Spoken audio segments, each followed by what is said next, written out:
This is Pet Life Radio. Let's talk pets. This show is brought to you by Pet King Brands, the makers of Zymox and Oratine. It's Oh Behave with Arden Moore, the show that teaches you how to have harmony in the household with your pets. Join Arden as she travels coast to coast to help millions better understand why cats and dogs do what they do. Get the latest scoop on famous faces, their perfectly pampered pets, and who's walking who in Rin Tin Tinseltown. From famous pet experts and best-selling authors to television and movie stars, you'll get the latest buzz from wagging tongues and tails. Garner great pet tips and have a doggone fur-flying fun time. So get ready for the pause and applause as we unleash your Oh Behave host, America's pet edutainer, Arden Moore. Welcome to the Oh Behave show on Pet Life Radio. I'm your host, Arden Moore. Now, on this episode, we're going to address how to keep our cats and dogs safe on road trips. Here to steer us in the right direction are two experts. First up, we have Lindsey Wolko. She is the founder of the Center for Pets Safety. Also, we have Dr. Chris Roth. He is a resident veterinarian and pet health writer at Pets Best Insurance. Welcome to the show, Lindsey and Dr. Chris. Thank you. Thanks for having me. All right. Hey, pet pals. Our special guests today are going to unleash some surprising and shocking statistics and driving habits we have with our pets and what we can do to make the ride much safer. So buckle up. We'll be right back after this commercial break. Time for a pause. 4 furry ones, actually. Sit and stay. Oh Behave will be right back. Pause up, pet pals. Arden Moore here to talk about the importance of keeping your cats and dogs hydrated. Yes, clean water is great, but not all pets, especially cats, will lap up enough water every day from the bowl. Or maybe your dog is thirsty after a long walk. That's why I'm a big fan of 2 new isotonic drinks called Kitty Raid and Doggy Raid. And there is a great meal topper to enhance kibble called Yummy Raid. They all contain electrolytes and amino acids plus prebiotics. And they're all veterinary approved. Nice, right? Now, my furry Brady Bunch love them. Find out where you can get your paws on these healthy, hydrating drinks and gravy-like meal topper by visiting doggyraid.com. That's DOGGYRADE.com. Drink up, pets. Let's Talk Pets on PetLifeRadio.com. Oh Behave is back with more tail-wagging ways to achieve harmony in the household with your pets. Now back to your fetching host, America's pet edutainer, Arden Moore. Welcome back to the Oh Behave show on Pet Life Radio. I'm your host, Arden Moore. We have 2, count them, 2 great experts on our show today, all talking about pet safety. And they're going to reveal some surprising findings of a new pet study that was conducted by Progressive Insurance. Now, let's give our manners working today. Let's give pause and applause to Dr. Chris Roth. He is the resident veterinarian at Pets Best Insurance, and Lindsey Wolko, founder of the Center for Pet Safety. I'm so glad you both can be on the show, lady and gent. Thank you, Arden. Look, they're starting. I hear the smiles coming through. So what we're going to address, we're going to dive into, is there was a new study out by the Progressive and surveyed about 501 Americans to be exact.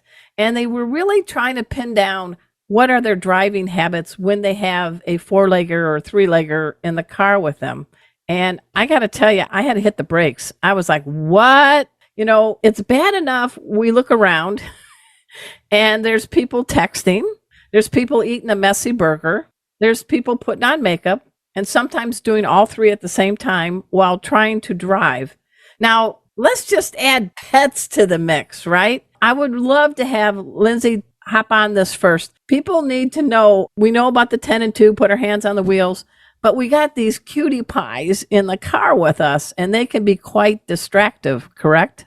Yes, they can be quite distracting. And, pet owners don't even realize that they can be ticketed in most jurisdictions for distracted driving with a loose pet in the vehicle if a crash occurs. So there are ramifications. Yeah. I think in your survey, it showed that like 66% or 2/3 of people with pets had no clue that there are some state laws about pets in our vehicle, right? There are laws, there are pet specific laws in a few states.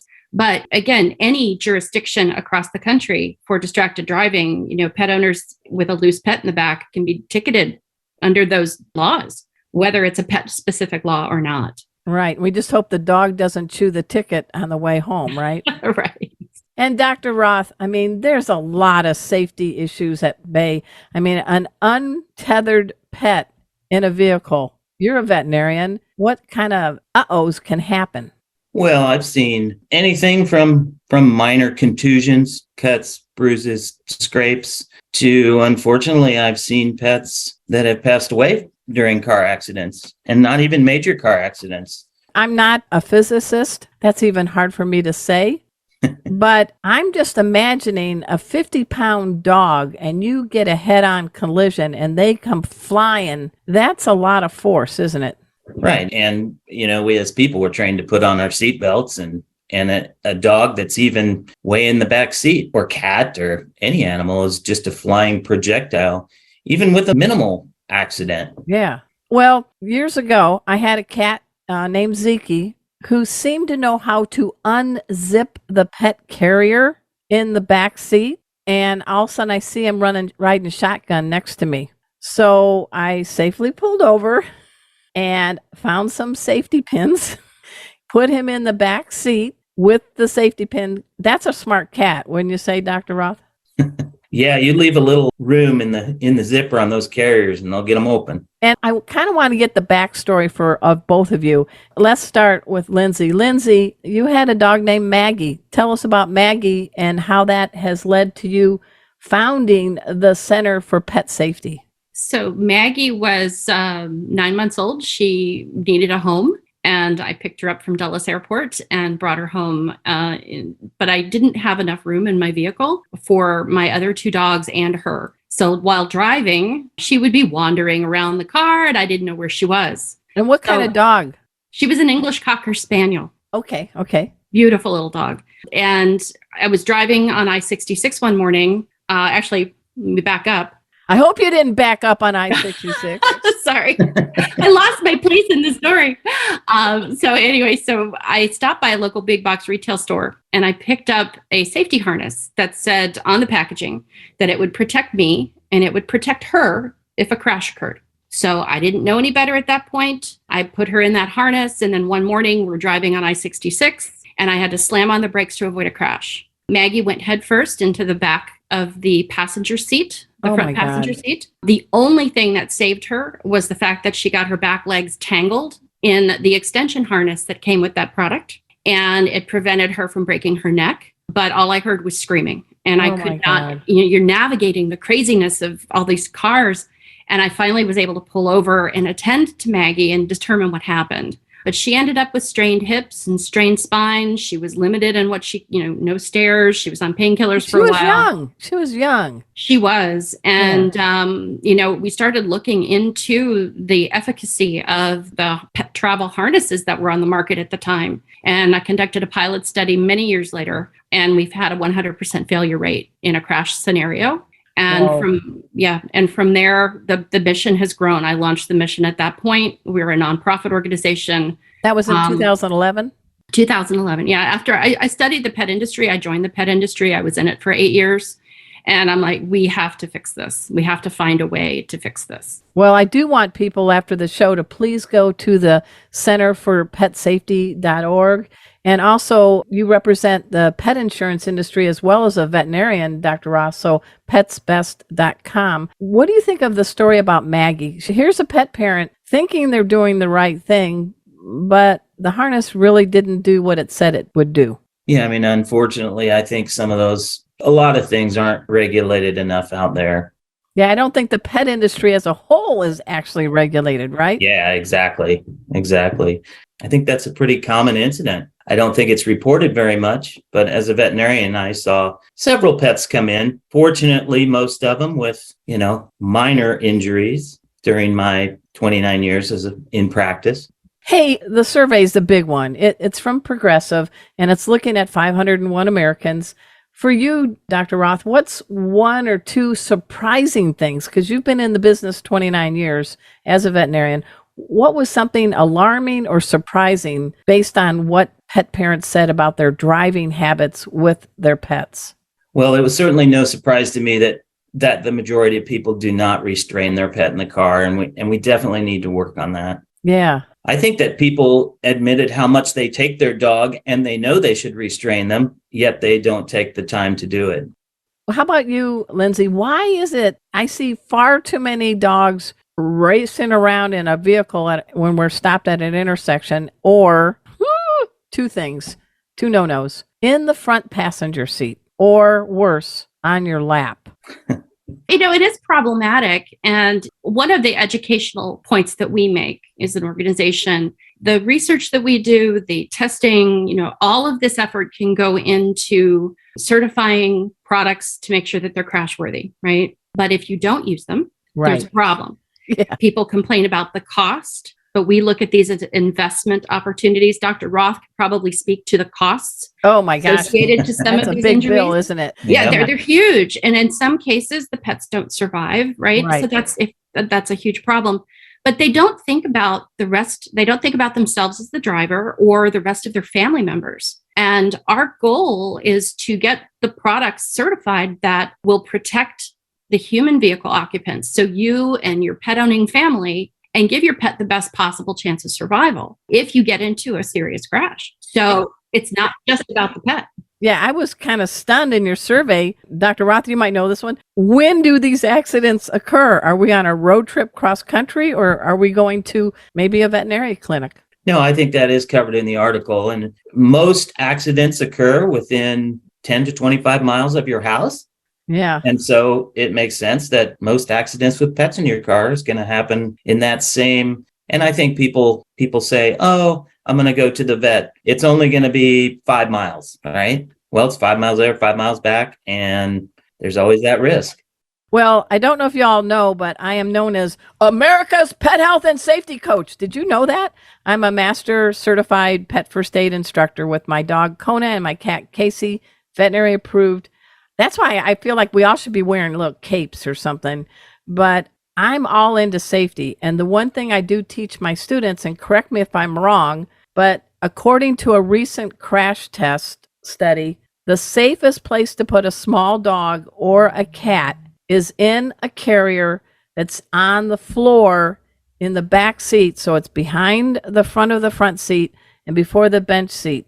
Lindsey, is that correct? Or do you have better advice? So, number one, we will recommend a CPS certified carrier because they have been tested for efficacy in a crash. And say that again, because you said a big carrier. What is that? We recommend any of the CPS certified. So, Center for Pet Safety. Okay, gotcha. Yeah. But if you cannot, with the current state of the economy, right, some pet owners cannot afford the investment of one of those products. So that's the other place we recommend is behind the front driver or passenger seat on the floor. Okay. That is one of the safest places in the vehicle for your pet to travel. Now, I travel a lot with 3 of my pets. Pet safety dog Kona, she's about a 35-pound terrier mix. She's in a harness. She is tethered with a seatbelt in the back seat on an orthopedic bed. Then I have an 8-pound dog, Emma, who is in one of those bucket car seats, again, tethered with a harness. And then pet safety cat Casey is in the carrier on the floor going, are we almost there yet? Are we almost there yet? I'm trying to do the best, but they never go in the front seat, and hell no, little Emma, my Gemma, is never riding in my lap. But I don't know if I'm doing the right thing. And I think that's the point of this whole survey. You're trying to educate all of us that there may be some good intentions or some good things we're doing. I don't know. Dr. Roth, what's your take on me with my trio?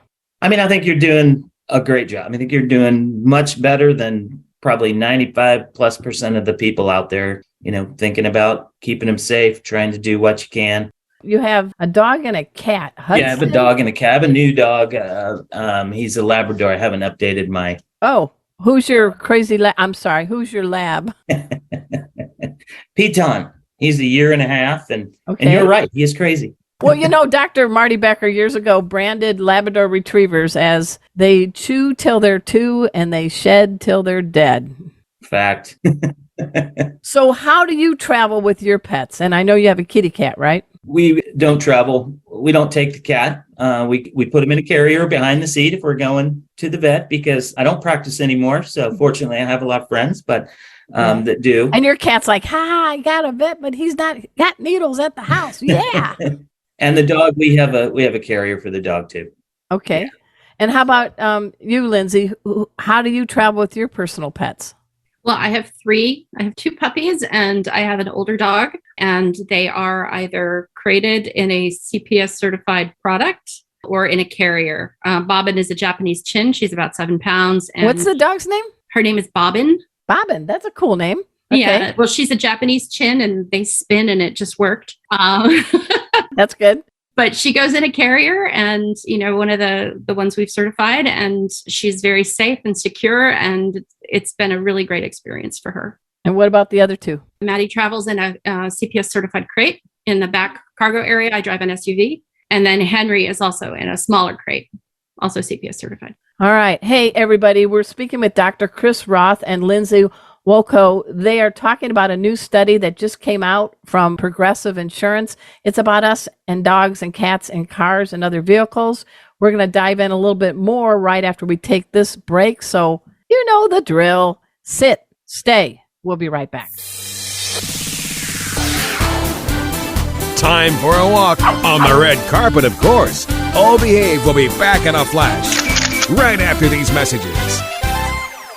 Pause up, pet pals. Arden Moore here. I have great news. Pet King Brands, the makers of veterinary-approved Zymox and Oratine, have unleashed new products aimed at keeping your cat and dog healthy and happy. You can now keep your pet's coat in tip-top shape with the new hypoallergenic Zymox shampoo and conditioner. They contain oak extract and enzymes that provide relief for sensitive, itchy, and irritated skin. And calling all feline fans, Zymox has not 1 but 3 new products to keep your cat purring. They include an enzymatic topical cream to relieve itching and inflammation. There's an enzymatic ear solution that's easy to administer, and an enzymatic ear cleanser. Wow! All of these catering to cats. More great news. Save 20% at checkout by adding this code 20ARDEN. That's 20ARDEN. Learn more at Zymox.com. That's ZYMOX. Pause up. Tevra Pet knows there's a lot in your life that you worry about. We want to make sure your pet's flea and tick protection isn't one of them. Tevra Pet offers vet-quality flea and tick protection that has the same active ingredients as leading brands like Canine Advantix 2 and Frontline Plus, but that cost much less, which means you can give your pet total flea protection worry-free. Tevra Pet, helping you and your pet live your best life. Online at tevrapet.com. That's TEVRA pet.com. Let's talk pets Let's talk pets on Pet Life Radio. Pet Life Radio. PetLifeRadio.com. Hey everybody, this is Harlan Williams, and you're listening to Arden Moore on Oh Behave. And I got my baby Draft here, and he wants to say hi.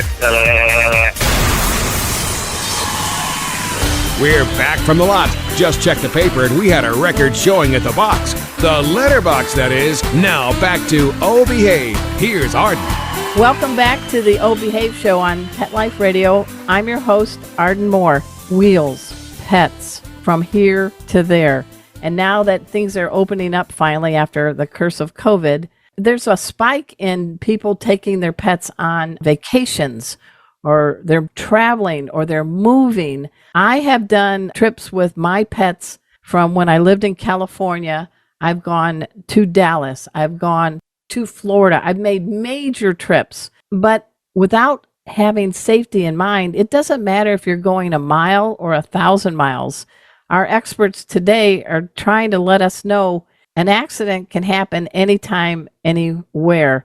And I wanted to go through some of the things that you guys found with the survey. Distracting driving behavior for 200, Dr. Roth. What's the problem? What's going on with drivers who have pets in their car as far as distracting? There were 3 areas, and I can help you. I'm an ex-sports writer, so I got the stats right in front of me.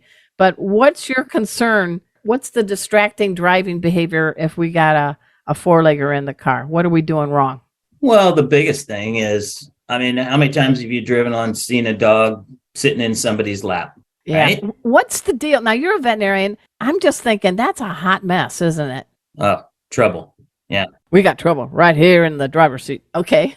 All right. What about you, Lindsey? Talking to your pet, or I can just see people trying to reach in the back seat to pet their pet. Now, I have short arms, so I've never tried that. But what's going on? Well, in many cases, especially if the dog's not acclimated to travel early on, and as a trainer, you understand how important that is. The dog will try to get to the owner, and they'll climb over seats, and they'll do whatever they can to get your attention. And it's really critical to ensure that they're restrained or contained when they're traveling. Yeah, it says 80% of us talk to our pets, 41% touch our pets while we're going 65 plus. And this one's my favorite. 21% of us are trying to hand a treat. See all the dogs that are listening now, to a pet while we're driving. We love our pets, but come on, Lindsey. Yeah, and feeding, we don't recommend feeding treats to pets in a car anyway, because a choking hazard then becomes an issue from a distraction prevention side. But yeah, any of those activities can take your eyes off the road for a split second, and that can make all the difference between safety and a crash. So before you founded the Center for Pet Safety, were you a physicist? Were you a mail carrier? What were you doing in your previous life? Well, previous life, current life, it's all the same. I'm typically a project or program manager. Okay. But I am the daughter of a doctor of science, and he was an engineer. And there you go. Yep. So I learned a lot from him, and we have family members that work for NASA and all sorts of fun stuff. So we've been able to kind of leverage by osmosis a lot of information. And I've had some phenomenal coaches along the way as we're working more in the dynamic testing space. It's been an incredible journey. I think in 2014, if I'm correct, there is a certified product listing on the Center for Pet Safety. What does that all mean? So out of the studies, Subaru of America sponsored our early studies so that we could evaluate what products currently could do at the time. Okay. And we authored the first safety standards for pet travel products. So carriers, travel seats, harnesses and crates. And then once we had those standards published, we launched the CPS certified program. I like that. Yeah. So pet owners can come. We're independent of industry. We have no skin in the game. We do help to educate. You have fur in the game because you love them. That's right. Well, we help to educate brands because this is a whole new world for them. Yeah, it is. It is. Yeah. And, these cars are expensive and our pets are priceless. So I think we need to go to the centerforpetsafety.org after the show. But let's talk about from the medical standpoint, Dr. Roth. Oh my gosh, it just frustrates me when I see a dog's head poking out the window, even if they're wearing, I guess they call them doggles now. From a veterinary standpoint, what's the that makes you go, please roll that window up? What's going on? What's the dangers? If the window's rolled down far enough, obviously, you take a turn fast, the pet's going out the window, possibly. There goes a chihuahua. But there's road debris, that's going to rocks. We've all got little dings in our windshields. We know little rocks and pebbles. Those could be devastating to a dog with its eye. It could break a tooth or something like that. There's varmints out there flying, right? Oh, yeah. I've had dogs get bee stings and... Really? At going 65 miles an hour? Well, the poor bee's head goes through his you-know-what on impact. Sure. That's not just a bee sting. That's a bee sting with impact. What kind of damage could happen? Well, aside from just the traumatic, in the eye and whatever, any bee sting can be problematic to a dog. It can cause shock. It can cause, in the worst case, pain, swelling. Again, Dogs yelping, screaming, distracting the driver adds another problem. Yeah. So we turn up the volume on our radio, Lindsey, or what do we do when you have a pet that's just getting their footing of riding in a moving vehicle? What are some tips to keep us sane behind the wheel and to keep our pets realizing all's good? Well, acclimation training is mission critical for every pet that you bring into the home. That sounded really good. Acclimation training. I like that. But I'm having fun, but you're right on. You're spot on. Little by little, right? Yeah. Small trips, start with short trips, short distances, and expand over time as the pet gets more comfortable and acclimated to the product that he's restrained or contained with. That's really so important to get the pet comfortable when they're traveling. And to tack on to what Dr. Roth was saying, you want to make sure no matter what happens with your pet, you keep them inside their heads and face, their head inside the vehicle. Really, really important. Well, years ago, I had a Husky Golden Retriever mix, and I thought I had her harnessed in the back end of the SUV, and apparently wasn't restrained. And I'm going 65 miles an hour, and Chipper decides to jump over the middle seat and lands on my gear shift. Oh, I see cringing. Yes. No dog or vehicle or person was harmed in that. I think my heart skipped a beat a few times, but I safely exited. And guess what I did? I made sure that you've seen those metal things that go up and down that can give them a view if they're a real large animal. And she had a better restraint and all that. And she got to ride way in the back. And I never had that experience, but it was scary. I mean, what do you think of something like that? You had the situation with Maggie. What's your thoughts about when something could have been worse, but didn't? You don't know until you've experienced something like that, how jarring it actually can be. And I'm sure did you take your eyes off the road for any split second of time? Probably to make sure that your pet was taken care of and away from. Well, I was trying to get a 65-pound dog off my gear shift. Right. And I was grateful that there wasn't heavy traffic, but I was on a highway. And they read our body language, and smell our fear. And she's like, what? It's like kind of like a Marmaduke, like ruh-roh, or whatever the dog is. It was like, and I had to pull over when I could. And I don't know how I got to stop because the gear shift was, pushed. But it was heart thumping. I know you're a veterinarian and you play one on TV and in person, Dr. Roth. So have you ever had a scary moment that was sort of like, oh, I didn't realize that, or you were glad that you had some safety measures for your beautiful babies? Well, certainly. Yeah. I mean, back in the day, I had the same incident. I haven't had a van, and the dogette came up right between this was before I started restraining them, but came up right between the two seats and bumped my gear shifter up.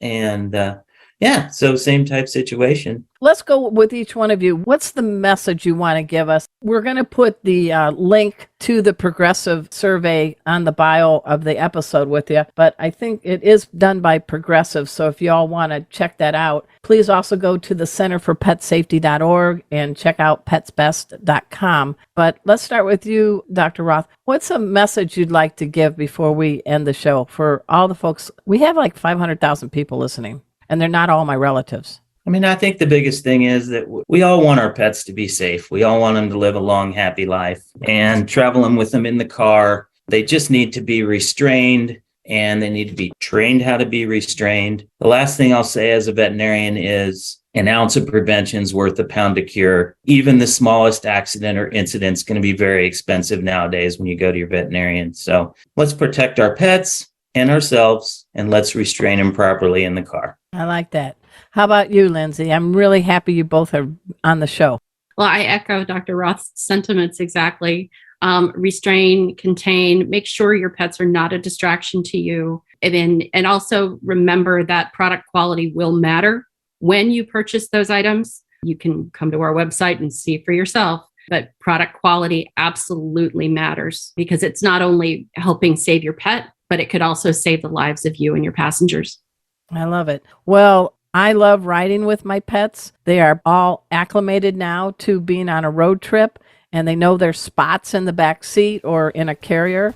And I actually learned more from the results of this survey, and I'm so glad we have that available for people to take a look at. Thank you, Dr. Roth. Thank you, Lindsey. I appreciate you both being on our show. I want to give a shout out to my producer, Mark Winter.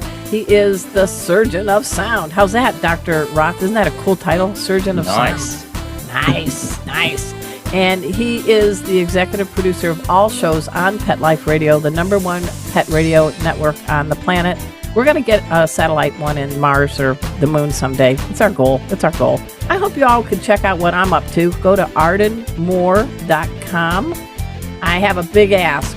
I'm trying to get to 1,000 YouTube subscribers. I guess the heavens open up when that happens. If any of you care to do so, I've got some great videos. Go to Arden Moore. That's the YouTube channel.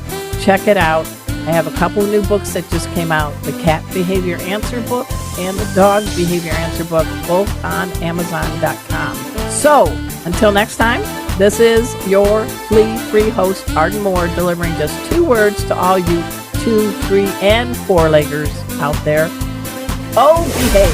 Coast to coast and around the world, it's Oh Behave with Arden Moore. Find out why cats and dogs do the things they do and get the latest buzz from wagging tongues and tails in Rin Tin Tinseltown.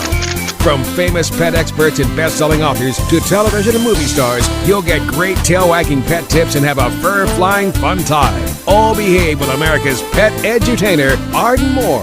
Every week on demand, only on PetLifeRadio.com.